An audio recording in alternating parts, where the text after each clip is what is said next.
A paz do Senhor Jesus Cristo seja com todos os nossos amados irmãos em Cristo Jesus. Diretamente do estado da Califórnia, nos Estados Unidos, estamos entrando pela santa misericórdia de Deus aí no seu recôndito, aonde você descansa ou aonde você trabalha. Que Deus possa abençoar a sua vida, seu ministério e os propósitos do seu coração. Que esta semana seja uma semana de ricas bênçãos e de grandes livramentos da parte de Deus para a sua vida. É com muita honra e com muito orgulho no meu coração que eu me sinto responsável neste momento por pregar e ensinar o Evangelho do nosso Senhor e Salvador Jesus Cristo, que andou e caminhou nesta terra, veio em carne e habitou entre nós, e vimos a sua glória como a glória do unigênito do Pai. É uma alegria muito grande poder compartilhar convosco esta oportunidade. Muitos gostariam, muitos anjos gostariam, muitos colegas gostariam, muitas pessoas gostariam de fazê-lo, e Deus nos dá esse privilégio. Portanto, eu me sinto muito, muito à vontade de dizer glória, glória e glória a Deus por todas as coisas. Glórias a Deus pela sua vida, pelo fôlego de vida, pela saúde e pela paz. Glória a Deus pela oportunidade que temos de obedecer os seus mandamentos, porque esta é a única forma de prosperarmos e termos paz neste mundo antes que o Senhor nos leve para a sua presença. Queremos servi-lo, queremos obedecê-lo, queremos cultuá-lo, queremos estar sempre na sua santa e preciosa comunhão. Bem-aventurado aqueles que mantêm essa comunhão. Bem-aventurado aqueles que amam o seu Senhor. Bem-aventurado aqueles que amam o seu Deus. E o tem como o Deus de Abraão, o Deus de Isaque, o Deus de Jacó. O único Deus, não há outro além dele. Somente ele, e para ele toda glória, todo louvor, toda honra. Porque na sua majestade augusta e preciosa, ele é capaz de receber de um simples pardal, um cântico, de uma simples natureza, muitas vezes uma natureza tristemente avacalhada pelo pecado, mas que lá no fundo do seu ser existe um espírito humano que o conecta com Deus, e daí há um milagre de regeneração, há um milagre de novo nascimento, há um milagre de transformação, porque somente nascendo de novo nós poderemos ter a esperança de ver o reino de Deus. Não há outra saída, não há outro caminho. Não é uma avenida, é um valado. Não é um caminho largo, é um caminho estreito. E por ele passam todos aqueles que obedecem e que amam o seu Deus. Se há alguma culpa, se há algum pensamento de culpa no seu coração, fale com ele agora, porque você tem direito a esse advogado chamado Espírito Santo para diante do tribunal, apelar em teu favor. E ele o faz em mistérios, e ele o faz em línguas que não são compreendidas pelos homens. Que o Senhor te abençoe e te guarde, porque quando ele te abençoa, ele te enriquece, te prospera. E você torna-se uma pessoa visivelmente abençoada entre todos. Por isso que quando ele abençoa, ele é obrigado a te guardar. E quando ele te guarda, ele resplandece o seu rosto sobre ti.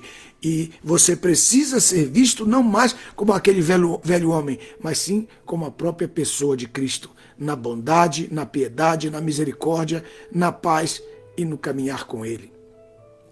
Que o Senhor te abençoe e renove a sua fé, que a sua fé seja renovada mais uma vez, porque todas as grandes virtudes de nosso Deus e seus atributos são renovados a cada amanhecer na nossa vida. Muito bem. Que Deus abençoe a todos vocês pelo carinho, pela presença de vocês. Eu estou muito satisfeito com o que Deus pode fazer. Hoje nós temos nosso quadro, está aqui funcionando, graças a Deus. E eu gostaria de ler com vocês neste domingo, Levítico, capítulo 16. Levítico capítulo 16. Levítico capítulo 16, verso 1 em diante. Esta semana, antes que leia, esta semana estamos nos preparativos para o nosso seminário, que vai começar este mês, na próxima semana, se Deus assim o permitir. E você é o nosso convidado a participar dele. E estaremos participando aqui no CONAD, como um dos preletores do CONAD aqui nos Estados Unidos, no estado da Flórida. E aí mesmo, deste mesmo lugar, nós vamos estar transmitindo o nosso curso, onde nós conseguimos conectar. E estamos conectados com vocês. Sabemos que o Senhor é bom e a sua misericórdia dura para sempre.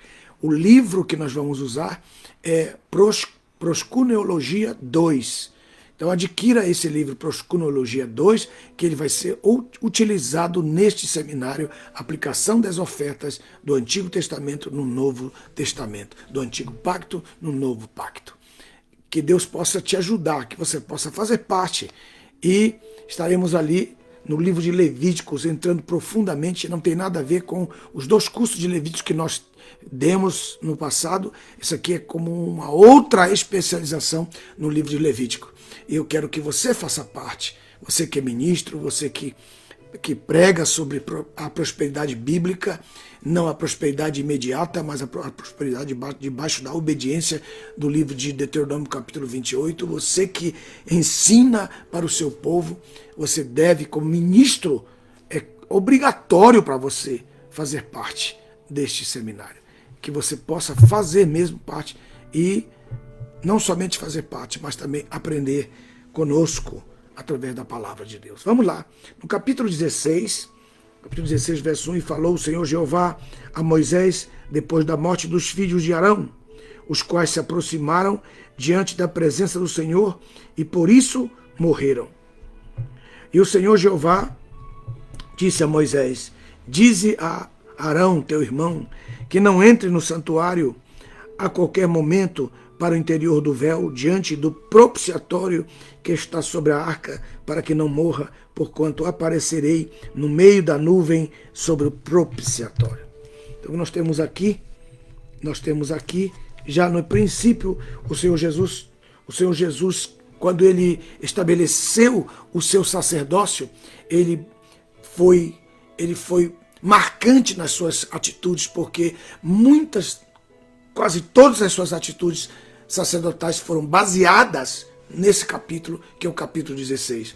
Então esse capítulo é o capítulo da entrada do Senhor Jesus no tabernáculo celestial. O tabernáculo celestial original. Esse tabernáculo que você conhece como de Moisés já é uma cópia. Quando Deus se aproximou de Deus e perguntou: como é que eu vou fazer? Então Deus disse: faze conforme o modelo, isto é, o modelo do tabernáculo celestial que foi-lhe mostrado no monte, lá no capítulo 19, capítulo 20, até o capítulo 32 do livro de Êxodo. Você tem toda esta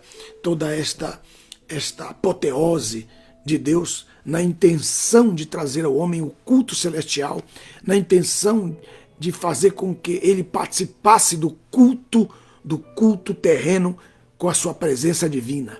É o que está escrito no capítulo 9, verso 1, 2 e 3 do livro de Hebreus. É o culto divino no tabernáculo terreno. Isso é muito maravilhoso. Muito bem. Então, nesse texto, o Senhor diz assim, logo no princípio, ele diz assim: falou o Senhor Jeová a Moisés depois da morte dos filhos de Arão. Isso está lá no capítulo... essa é uma outra referência do capítulo 10, a respeito das leis que regiam a visão sacerdotal, a preocupação de Moisés sobre a obrigação do sacerdócio em comer a oferta que era sacrificada, a oferta pacífica. E no capítulo 10, especialmente quando diz assim: os filhos de Arão, Nadab, que quer dizer generoso, e Abiú, ele é meu pai, tomaram cada qual um incensário, onde puseram incenso, e o que não lhes for autorizado a fazer, embora eles fossem eles fossem da família de Levi, eles não estavam autorizados a fazer isto, porque isso aqui era uma competência do sumo sacerdote, uma competência única do sumo sacerdote. E aí diz o texto, e apresentaram diante do Senhor um fogo estranho, marque aqui. Este fogo estranho era estranho por quê? Porque ele era tirado ele também foi tirado do fogo, mas não foi tirado do local correto, que era o altar de holocausto. O altar de holocausto ficava na parte de fora. Eu vou fazer aqui um pequeno desenho do que você já conhece, só para a gente manter o nosso pensamento. Então nós temos aqui.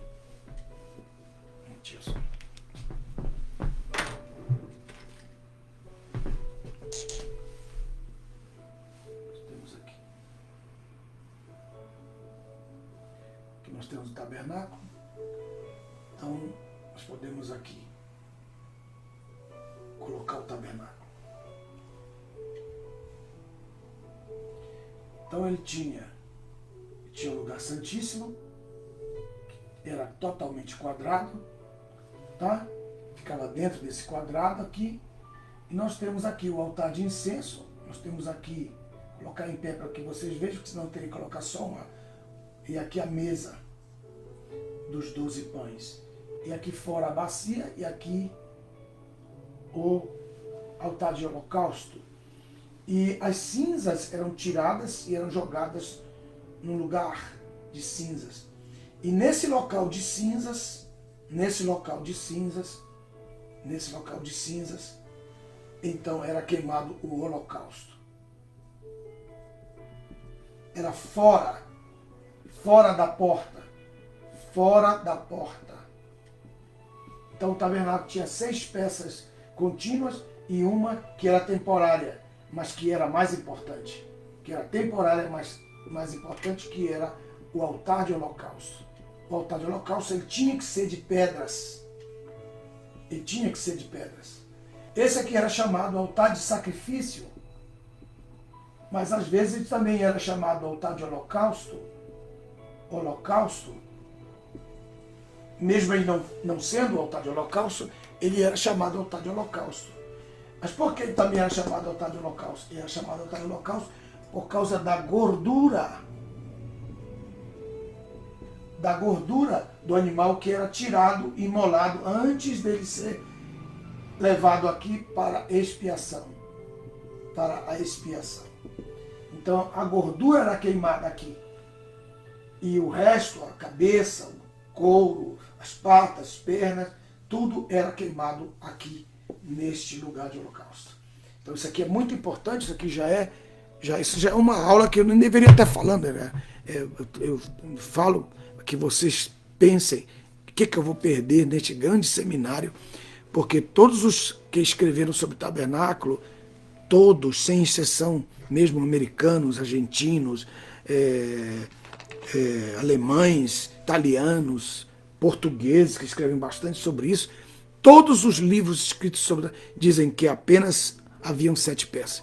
Então a Bíblia discorda de todos eles, porque todos dizem que haviam 6 peças, mas a Bíblia discorda de todos eles quando a Bíblia diz que eram 7 peças e se inclui aí o altar de holocausto. Isso aqui já é o suficiente para que você tenha, ponha atenção e entenda, né?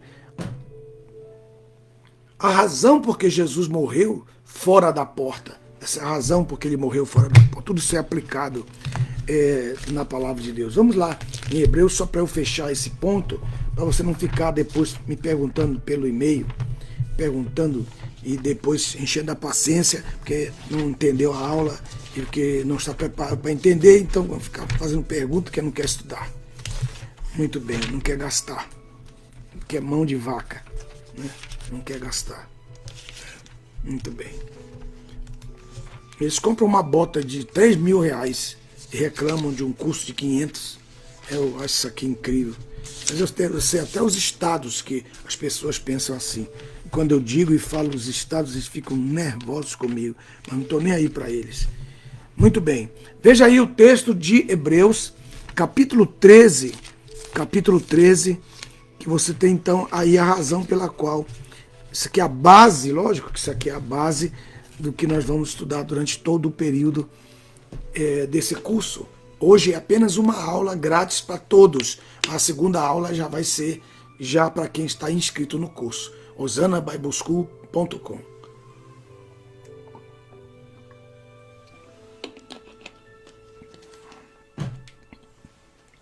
Aí em Hebreus capítulo 13, veja aí, Hebreus capítulo 13, falando sobre o Senhor Jesus, aí ele diz assim,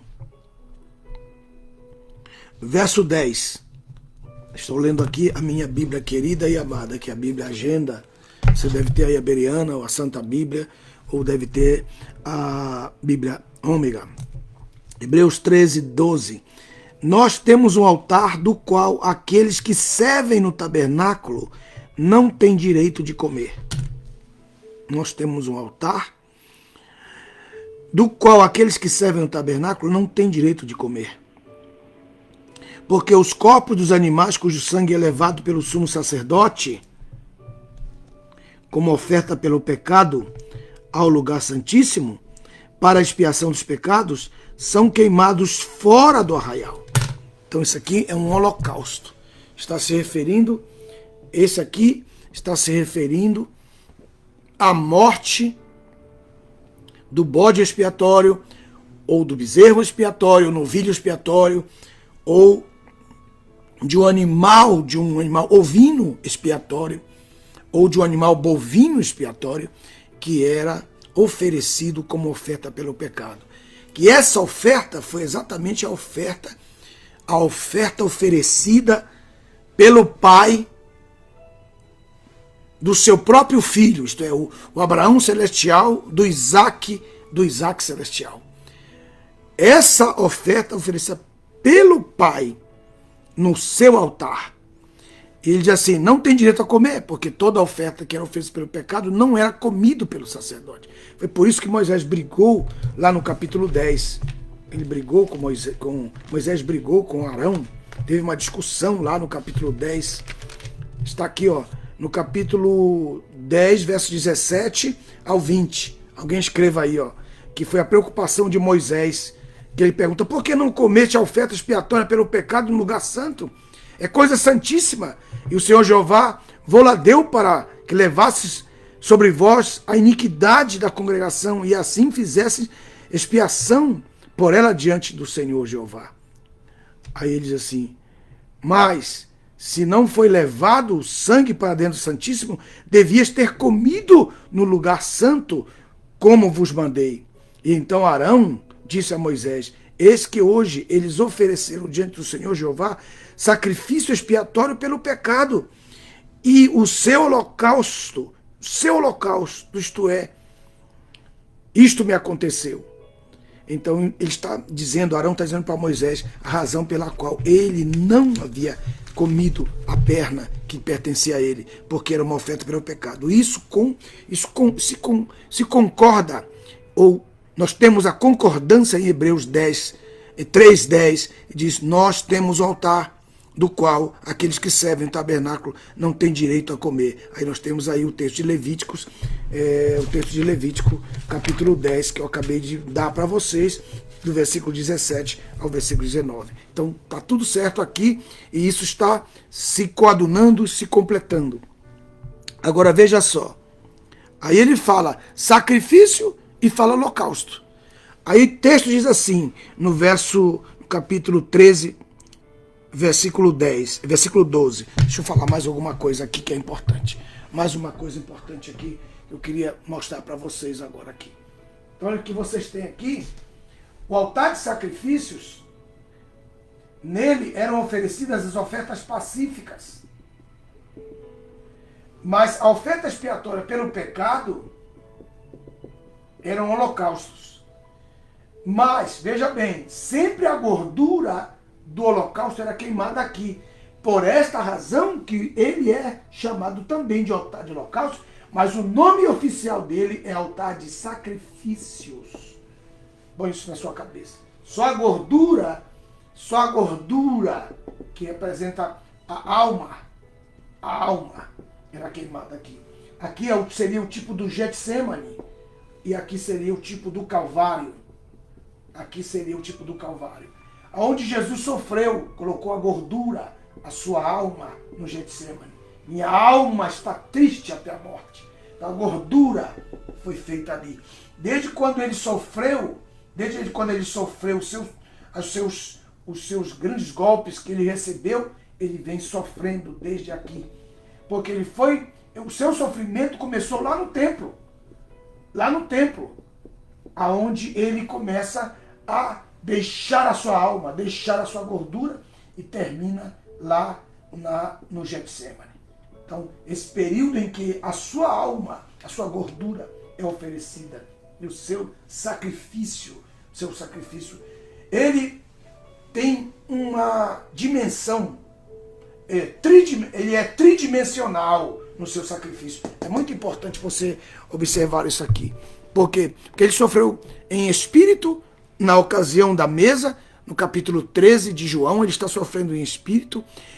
Em Mateus, capítulo 26, ele está começando o seu sofrimento da sua alma, e aí ele vai ser flagelado dentro ali da área a área santa do templo, ele vai ser flagelado. Depois ele sai para o Getsemane, onde ele, enfim, oferece a sua alma. E a sua alma é sacrificada. Sua vontade pessoal, seu intelecto, seu sentimento. Oh, aleluia! Então, por último, ele vai sofrer no seu corpo, como ele também já começou a sofrer no seu corpo lá no templo. E termina o seu sofrimento no seu corpo, finiquita o seu sofrimento do seu corpo no Calvário. Então ele entrega o seu espírito ao Pai. Então é muitíssimo importante que vocês compreendam isso, seu sacrifício. Então, como eu estou mostrando para vocês aqui, olha, como eu estou mostrando para vocês, esses dois altares, nós vamos falar muito no curso, esses dois altares do sacrifício, que queimava a gordura do holocausto, e aqui ele tem que sair dali, fazer aqui, ó, ele tem que sair daqui, trazendo a cruz. Ele tem que sair daqui trazendo a cruz.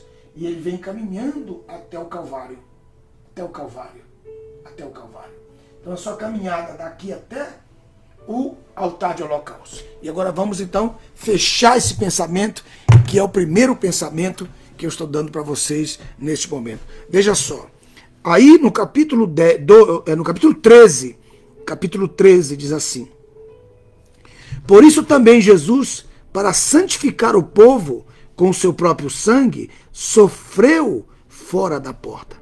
Então o fato dele ir até o Calvário, levar o seu sangue, levar o seu sacrifício, deixar o seu sacrifício ali no Calvário, foi também paralelamente considerado a sua entrada, a sua santificação. A santificação de Cristo, foi ele que fez.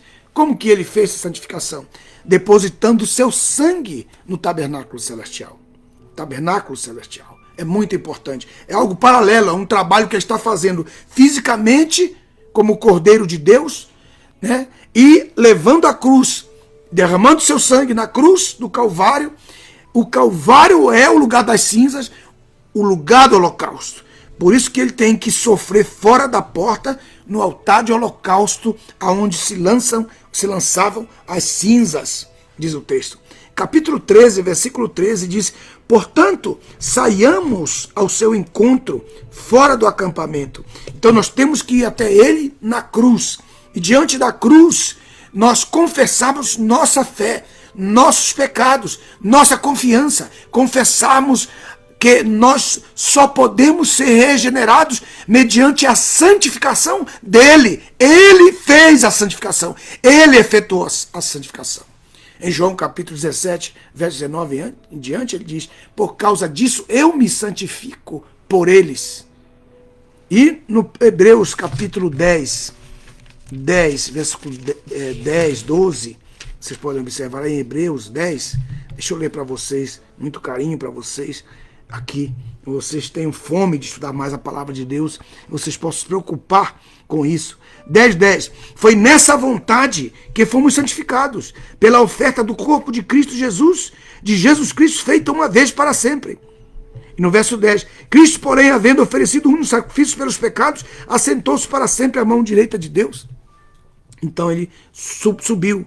Aí o verso 14 diz assim: e assim com uma só oferta aperfeiçoou para sempre os que são santificados.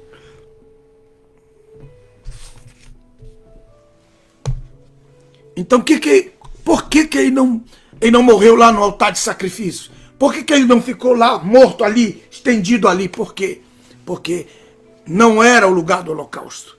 Ele não estava fazendo um sacrifício. Ele estava fazendo muito mais que um sacrifício. Ele estava fazendo um holocausto. Ele estava morrendo por nós. Qual o propósito? O propósito era a santificação. A santificação é o depósito do sangue de Cristo lá no propiciatório.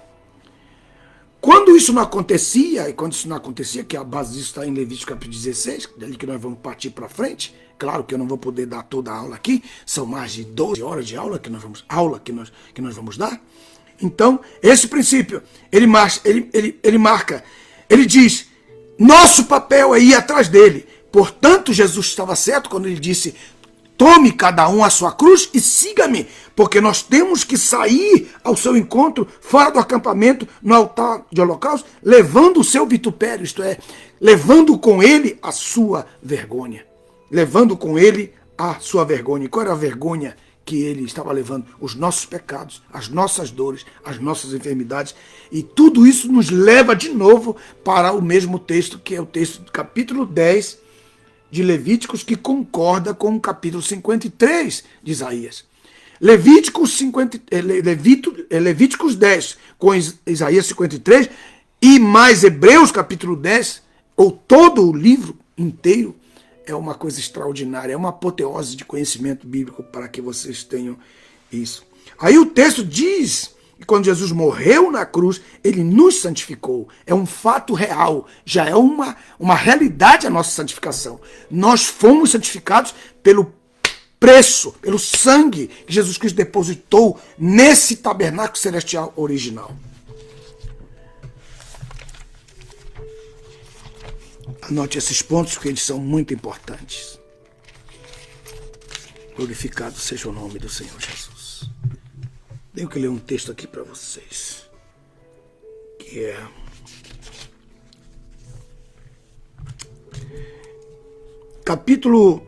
Apocalipse, capítulo 11, para dar cumprimento a esse texto, que diz assim em Hebreus 13,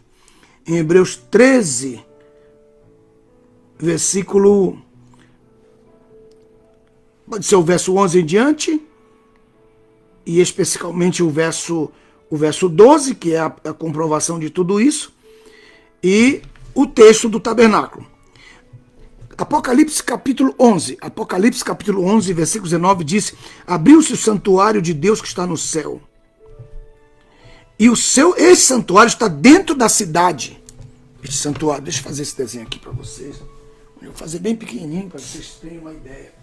Aqui é a Nova Jerusalém, quadrada, com as suas portas, e dentro dele existe um santuário. Dentro dele existe um santuário. Quando o homem pecou, então foi colocado um véu. Quando o homem pecou. Então, quando Jesus morreu na cruz do Calvário, eu sempre ponho uma caveira, por causa que é um lugar chamado caveira, que parece, quem já foi lá sabe que é verdade. Então, quando Jesus morreu, o seu corpo ficou aqui na cruz. Mas a sua alma saiu em direção ao tabernáculo. E quando ele bradou, esse véu se rasgou. Então a arca ficou visível. Estão me ouvindo? Então aqui Deus tinha querubins. Deus tinha querubins aqui. Deus tinha querubins. Desde lá do Éden, que nos mostra isso aconteceu na terra fisicamente, mas aconteceu no céu espiritualmente. É paralelo. Isso aqui é importantíssimo que vocês tenham essa visão. É paralelo. Então a morte do Senhor Jesus Cristo, ela é... O sacrifício de Jesus na cruz, no Calvário, também tem um trabalho paralelo da sua alma. E quando ele morreu, não ofereceu fogo estranho. Porque ele passou pelo fogo do altar de sacrifício. Ele passou pelo fogo do altar de sacrifício. Ao mesmo tempo que na terra ele vai como um cordeiro, no céu ele vai como um sacerdote. Paralelamente que ele segue o caminho da cruz até o Calvário, no mundo espiritual a sua alma segue como sacerdote. E poucas pessoas podem ver esses dois mundos, esses dois lados. Ora, machurabas. Ora, camanochorabas. Ora, manaias. Oh Deus, glorificado seja o teu nome. Santifica o teu nome nas vidas de todos que estão me ouvindo agora. Abençoa cada um deles onde eles estiverem. Glória a Deus. Aleluia.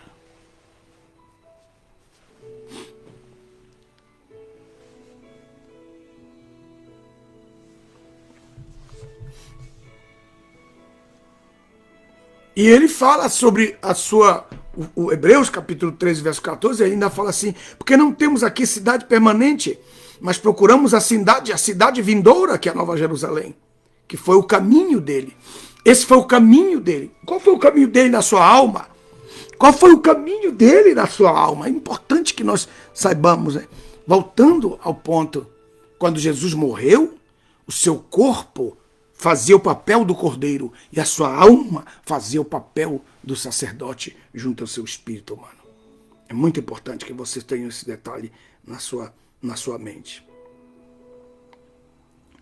E aí no texto do capítulo 10, ali que é o capítulo 10, que eu queria que vocês vissem, aí no verso 12, diz assim, Cristo, porém, havendo oferecido o único sacrifício pelos pecados, assentou-se para sempre à mão direita de Deus. Então isso já foi depois da sua ressurreição.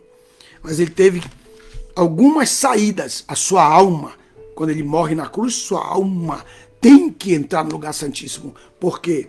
Porque veja o que aconteceu na hora da sua morte, na hora que ele entrega o seu espírito. Mateus capítulo 27,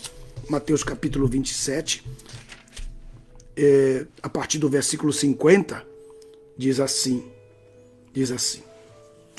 o texto, e Jesus bradando novamente, com grande voz, um grito, entregou o seu espírito, e eis que o véu do santuário se rasgou em dois, de alto a baixo a terra tremeu, e as pedras se fenderam, e os sepulcros se abriram, e muitos corpos dos santos que tinham dormido foram ressuscitados. Esse momento em que ele brada, em que o véu do templo físico, terreno, e também, aqui como eu coloquei aqui, ó, do celestial, da cidade que nós temos, também se rompeu. Por quê? Porque ele estava fazendo um papel paralelo, fisicamente como um cordeiro, sua alma sendo entregue, mas a sua própria alma fazendo um trabalho sacerdotal a partir da sua morte. Então, o véu do templo lá de Jerusalém se rasgou. E o véu do santuário, este véu aqui do capítulo 11, verso 19, abriu o santuário de Deus que está no céu. E no seu santuário foi vista a arca do pacto.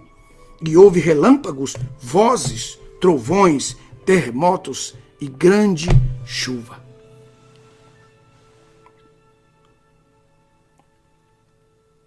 Isso aqui é tão importante, meus irmãos, tão especial, tão importante. Anete, se você estiver me ouvindo, traga o mapa que está aí na sala, dentro do suporte, aí na sala maior. Aí eu coloquei no suporte azul, se você puder me trazer, por favor. Então, mostrando para vocês aqui a sua entrada. Então, quando ele brada, sua alma sai do seu corpo, não fica ali. Então, a sua alma tem que ir para a cidade. Mas o seu objetivo agora é entrar no tabernáculo original de Apocalipse capítulo 11, versículo 19. E temos uma visão em Isaías de como isso aconteceu. Em Isaías, no capítulo 63, quando ele vai se aproximando, por isso que temos duas entradas de Jesus no céu. Nós temos a entrada dele como sacerdote e depois a sua entrada definitiva na sua ascensão em Atos capítulo 1. Por isso temos duas perguntas. Quem é este que vem? E pergunta de novo no verso 7, no verso 9. Quem é este que vem? Quem é este que vem? Quem é este? Quem é este? Mas também a primeira palavra que nós temos aqui no livro de Isaías 63 foi quando a sua alma sai, porque ele vai em direção à cidade. Porque lá em Hebreus, acabamos de ler lá em Hebreus, que nós temos uma cidade e nós temos que nos endereçar a essa cidade. Essa cidade está escrito aí no capítulo 13, versículo 14. Porque não temos uma cidade permanente aqui, mas procuramos a cidade vindoura. Então, quando ele morre, ele tem que ir em direção à cidade. E dentro dessa cidade, ele tem um tabernáculo celestial. Esse tabernáculo é original. Então, ele tem que ter o mesmo efeito que aconteceu aqui na terra. Por isso que a Bíblia diz, tudo que ligava na terra será feito, será realizado no céu. Foi o que ele fez. Ele realizou isso na terra. Então, teve uma resposta no mundo espiritual. No capítulo 63, diz assim, verso 6, sua alma sai do seu corpo, ele vai em direção, ele parte em direção ao tabernáculo celestial. Quem é este que vem de Edom, de Bosra, com vestes tintas de carmesim, isto é, vermelhas? Porque os dois querubins estão aí. Desde o Éden, a cópia do Éden que Deus colocou para Adão, até o período da morte do Senhor Jesus, esses querubins estão ali, para não abrir o caminho do santuário. Então, esses querubins, na entrada dele, que ele está se aproximando, que ele está indo, deixa eu ver aqui, ó, que ele está chegando aqui, ó, que ele está chegando aqui, veja só, que é paralelo àquilo que eu estou mostrando aqui para vocês, como sumo sacerdote. Então, aqueles querubins olham e perguntam, quem é este que vem aí? Quem é este que vem? Quem é este que vem de Edom? Quem é este que vem da terra? Quem é este que vem de Bosra, vestidas com as suas vestes de carmesim?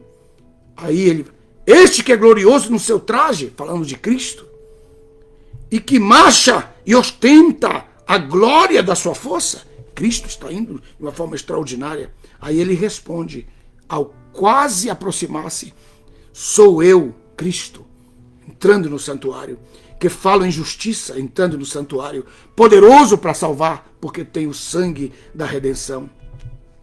Aí os querubins perguntam, por que a tua túnica está vermelha e as tuas vestimentas como aquele que pisa no lagar?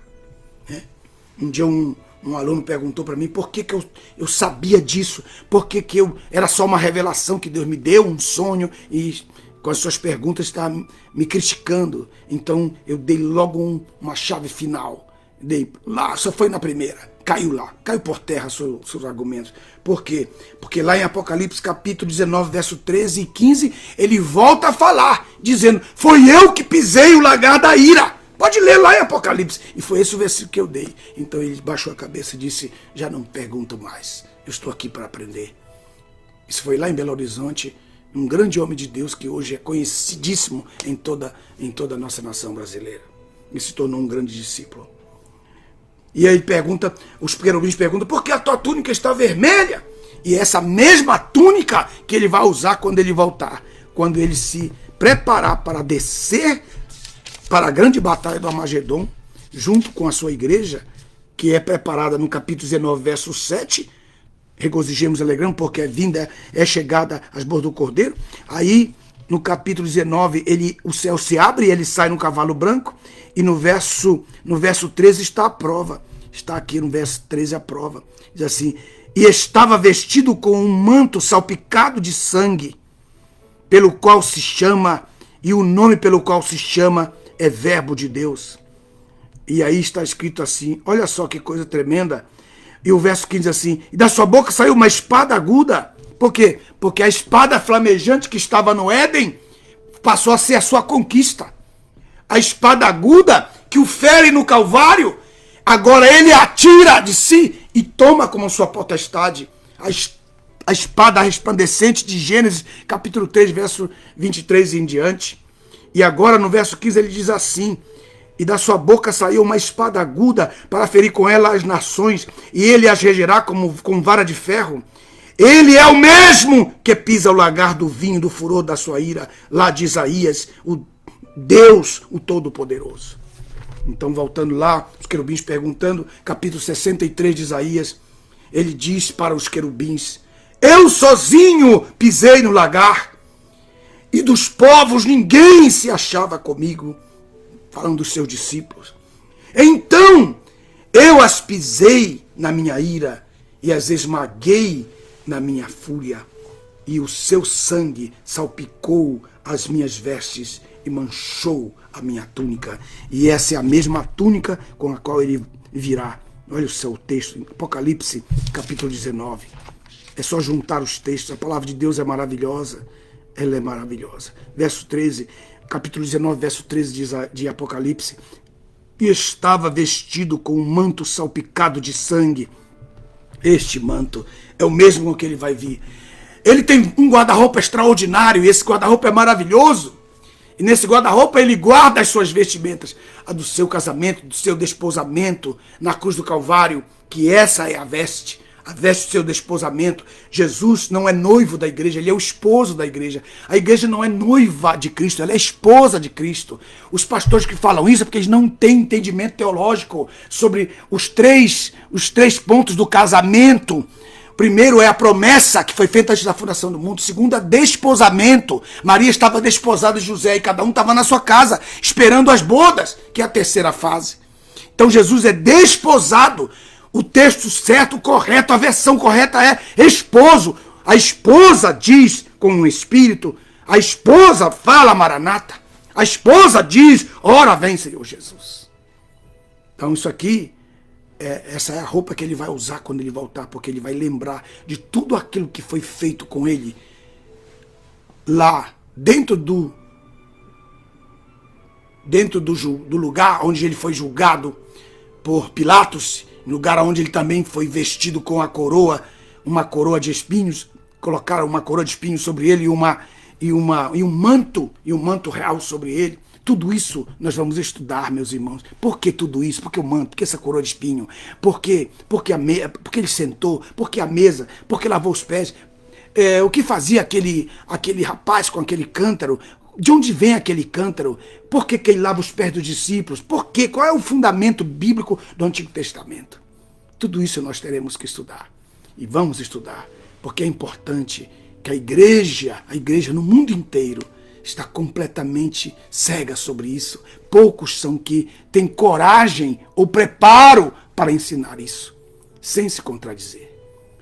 E eu peço a vocês que orem por mim, para que Deus me dê graça, entendimento, sabedoria, para dar-lhes este curso debaixo da sua presença.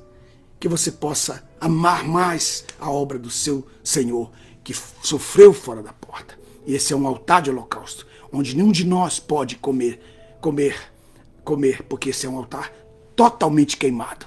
Totalmente queimado. E o que ele nos deu para comer? Aí vem então se nós não podemos participar dele, nós temos como participar pela oferta de manjar, ou oferta vegetal.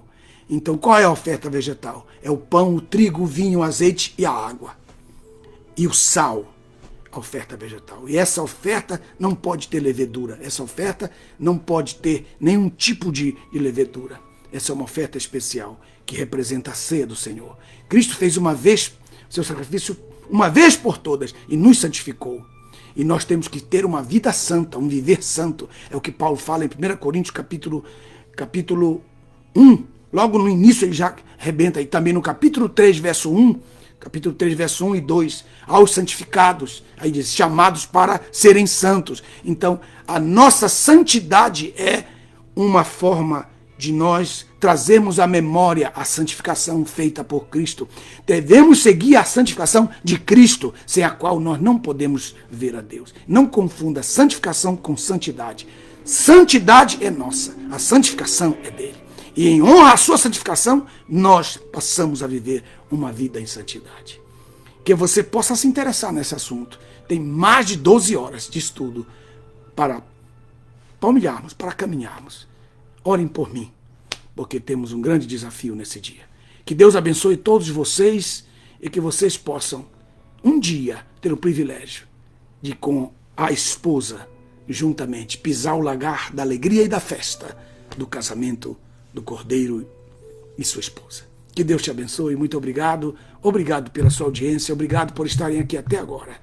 Façam os programas da Toda Sorte de Bênção 1, Toda Sorte de Bênção 2, e para aqueles que Deus tem abençoado mais ainda e que podem fazer os cursos de cantares e o curso empresarial futuramente, vocês têm esse privilégio. Façam esses cursos. Nós temos o 1, o 2 e o prêmio. Que Deus abençoe a todos vocês. Obrigado. Adquiram as nossas Bíblias, estão no meujesus.com.br ou meujesus.com.org. Estude conosco desde aqui da Califórnia. OsanaBibleSchool.com é um curso a partir daqui para todo o planeta Terra. Tenho uma notícia boa para lhes dar. Notícia essa: chegaram os mapas, já estão aqui conosco. Os mapas não chegaram à minha mão, mas eu nesses próximos dias eu estarei ministrando para vocês, lhes mostrarei este mapa. Que Deus abençoe todos em nome do Senhor Jesus. Amém.